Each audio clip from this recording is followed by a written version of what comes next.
Hello everyone, welcome back to your own channel English with Mamta Kesari. तो friends, कैसे हैं आप सभी? आई होप आप सभी ठीक होंगे और आप सबकी प्रिपरेशन जो है बेहतर ढंग से चल रही होगी। तो जैसा कि यूपी टीजीटी पीजीटी एग्जाम के लिए अभी आपके पास 3 से साढ़े 3 महीने या 4 महीने लगभग बचे हुए हैं। एग्जैक्ट डेट नहीं आया है, लेकिन मान के चलिए आप कि आपके पास 3-4 महीने आपके पास बचे हुए हैं। तो ऐसे में बहुत लोगों के साथ ऐसा हो रहा है कि रोज डेली टाइम टेबल बनाते हैं, डेली टारगेट फिक्स करते हैं। चूंकि ठंड का महीना है तो टारगेट भी कंप्लीट नहीं हो पाता है और जितना हम सोचे होते हैं उसको पढ़ नहीं पाते हैं। ठीक है, फिर एक तरह का फ्रस्ट्रेशन महसूस होता है। तो आज कुछ इन्हीं बातों पे चर्चा करेंगे कि ऐसा आखिर में क्यों होता है। ठीक है, देखिए, सब लोग बोलते हैं कि अगर हमें सफल होना है तो हमें हार्ड वर्क करना पड़ेगा। ठीक है, हार्ड वर्क तो आपको करना ही करना है। लेकिन हार्ड वर्क कब होता है? हार्ड वर्क तभी हो पाता है जब हमारा मन हमारे वश में होता है। ठीक है, हम कितने भी घंटा बैठ जाए, लेकिन तब तक हम सफल नहीं हो सकते जब तक कि हमारा मन हमारे वश में ना हो। और जिस व्यक्ति का मन उसके वश में है, वो कुछ भी प्राप्त कर सकता है। वो जो भी चाहे, अपने इंद्रियों को यदि अपने अनुसार वो चला रहा है तो जीवन में जो चाहे वो पा सकता है, जो उसकी योग्यता के अनुसार है। ठीक है, तो आज की वीडियो में इन्हीं बातों पे बात करेंगे। तो मन को वश में कैसे करें? कई बार ऐसा होता है कि जब हम बुक लेके पढ़ने बैठते हैं, एक बढ़िया सा टाइम टेबल बनाते हैं, टारगेट फिक्स करते हैं, लेकिन कुछ पढ़ें तब तक कोई विचार दिमाग में आया और एक के बाद ढेर सारे विचार एक दूसरे से जुड़े होते हैं और कब हम उन विचारों में खो जाते हैं और जिससे कि हमारा मन नहीं लगता है। कहने के तो है कि हम लाइब्रेरी में बैठे हैं या फिर घर पे बैठे हैं, पढ़ाई कर रहे हैं, 2 घंटे से हम लेके बैठे हैं और 1-2 घंटा जब बीतता है तो पता चलता है कि 2 घंटा या 1.5 घंटा बीत गया और अभी तक हमने एक पन्ना भी कंप्लीट नहीं किया। तो आखिर ऐसा क्यों होता है? इसका क्या उपाय है?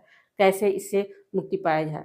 तो आप बस अपने दिमाग में ये रखिए, कोई भी घंटा बाँध के ना रखिए कि आज हमको 6 घंटे पढ़ना है, आज हमको 8 घंटे पढ़ना है, आज हमको 7 घंटे पढ़ना है। ठीक है? जब अपना जो सिलेबस है वो बनाइए। चूँकि ठंड का महीना है तो दिन कब शुरू हो रहा है, कब बीत जा रहा है, पता ही नहीं चल रहा है। अक्सर लोगों के साथ होता है कि रोज़ अलार्म लगाते हैं 5 बजे या 6 बजे का, अलार्म लगाते हैं, उठ भी जाते हैं, लेकिन आलस आता है कि चलो थोड़ा-सा और सो लेते हैं और थोड़ा-सा सोने के चक्कर में कब 1 घंटा बीत जाता है, पता ही नहीं चलता है। ठीक है ना?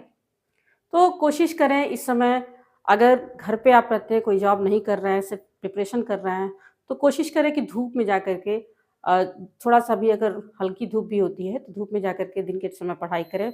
और कोई ज़रूरी नहीं है कि सुबह अगर नहीं उठ पा रहे हैं, तो रात में अपना टाइमिंग बढ़ा सकते हैं। ठीक है? बहुत सारे लोग रात में पढ़ पाते हैं, बहुत सारे लोग ऐसे हैं जो सुबह भी पढ़ पाते हैं। तो यदि बहुत सारे लोग कोशिश करते हैं और नहीं हो पाता है, तो यदि आपसे नहीं हो पा रहा है तो जहाँ रात में 10 बजे सो जाते हैं, 11 बजे सो जाते हैं, वहाँ 1-2 घंटा आप बढ़ा सकते हैं। आप सोच सकते हैं कितना बड़ा एग्ज़ाम है आपके लिए। अगर आप इस जॉब को पा जाते हैं तो आपको 70,000 70,000 प्लस शुरुआती आपकी सैलरी होगी। तो सोच सकते हैं कि थोड़ा-सा प्रिपरेशन करने में, थोड़ा-सा मेहनत करना, हम मेहनत तो करते हैं लेकिन थोड़ा-सा अपने आप को बचा लेते हैं, क्योंकि जो हमारी इंद्रियाँ होती हैं हमेशा आराम खोजती हैं, हमेशा कम्फ़र्ट खोजती हैं। ठीक है? जहाँ आराम होगी वहीं हमारी इंद्रियाँ काम करना शुरू कर देती हैं। ठीक है? तो उससे थोड़ी देर के लिए तो हमें प्लेज़र मिल जाता है, लेकिन बाकी का जो समय होता है, आगे जो भविष्य होता है वो गर्त में चला जाता है।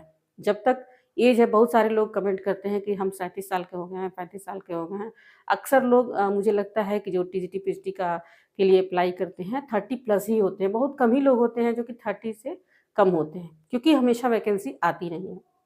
तो आप देख सकते हैं कि कितने साल के बाद वैकेंसी आ रही है, कभी 4-4 साल, 5-5 साल लग जा रहा है एक वैकेंसी को पूरा होने में। अगर ये मिस हो जाता है तो पता नहीं कब तक न्यू वैकेंसी आएगी। फिर उसके बाद एग्ज़ाम पैटर्न क्या रहेगा, क्या नहीं रहेगा, ये कुछ भी नहीं कहा जा सकता है। तो अगर कुल मिला-जुला के आप देखें तो बहुत सारे एग्ज़ाम अभी आज के समय में कठिन हो चुके हैं और ये वैकेंसी जो है आपके लिए बेहतर मौका है। सिर्फ़ आपको अपना सब्जेक्ट ही कवर करना है, कोई नेगेटिव मार्किंग नहीं है। और आप मान के चलिए, यदि आप थोड़ा-सा परिश्रम तो आप कर रहे हैं, लेकिन थोड़ा-सा अगर एनर्जी और लगा देते हैं, थोड़ा-सा और मेहनत कर देते हैं, पूरी क्षमता को झोंक देते हैं अपने, ठीक है? और मेहनत से पढ़ते हैं। और सबसे ज़रूरी चीज़ जो मैंने बताया कि दिमाग को कंट्रोल रखना है। कोई भी विचारों में ना उलझिए, बस एक ही टारगेट रखिए कि हमें इस एग्ज़ाम को किसी भी तरह पास करना है, ठीक है? किसी से कोई झगड़ा, कोई ईर्ष्या नहीं। अगर कोई आपसे जल रहा है या फिर कोई आपको ताने सुना रहा है, तो फिर भी उनके बारे में कुछ ना सोचें, क्योंकि हम अगर किसी के बारे में कुछ बुरा सोचते हैं तो वही चीज़ें दिमाग में घूमती रहती है और वो हमारी पढ़ाई को अफ़ेक्ट करता है, ठीक है? तो किसी के प्रति कोई बैर भाव नहीं, सबसे विमुख हो जाइए। बस आपका हर वक़्त आपको वही दिखाई देना चाहिए कि कहाँ से हमको थोड़ा-सा समय मिले और हम पढ़ाई करना शुरू कर दें।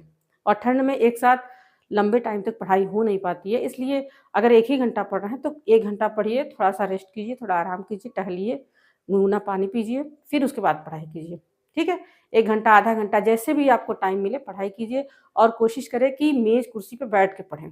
ये नहीं कि रज़ाई कंबल में लिपटे हुए हैं और पढ़ाई कर रहे हैं, तो उसके बाद से जैसे ही शरीर गर्म हुआ, आलस आने लगता है और फिर नींद आ जाता है। और कब आपको ये 2 से 3 महीना जो आपका है कब बीत जाएगा आपको पता भी नहीं चलेगा। बस ये मान के चलिए कि इन 2 से 3 महीनों में ही हमारा जो भाग्य है, हमारा जो भविष्य है वो बिल्कुल बदल सकता है। जो चीज़ें हम कई सालों से सोच रहे हैं, नहीं कर पा रहे, वो चीज़ हम इसके द्वारा कर सकते हैं। ठीक है? चूँकि पुरानी वैकेंसी है, तो बहुत सारे ऐसे भी लोग होंगे जो कहीं कहीं न कहीं सेलेक्ट हो चुके होंगे, तो वो भी इस एग्ज़ाम को नहीं देने आएँगे। तो ये आपके लिए बेहतर मौका है और एक-एक समय आप जहाँ से काट सकते हैं काटिए और हमेशा अपनी इंद्रियों को वश में रखिए। ठीक है? इधर-उधर भटकने नहीं देना, थोड़ी-सी प्लेज़र के लिए, थोड़ा-सा आराम के लिए आप अपना बड़ा नुकसान नहीं करा सकते। ठीक है? तो आई होप आज का वीडियो अच्छा लगा होगा। यदि कोई भी क्वेरी हो तो कमेंट के माध्यम से बता सकते हैं और फिर मिलते हैं नेक्स्ट वीडियो में। तब तक के लिए थैंक्स फॉर वॉचिंग।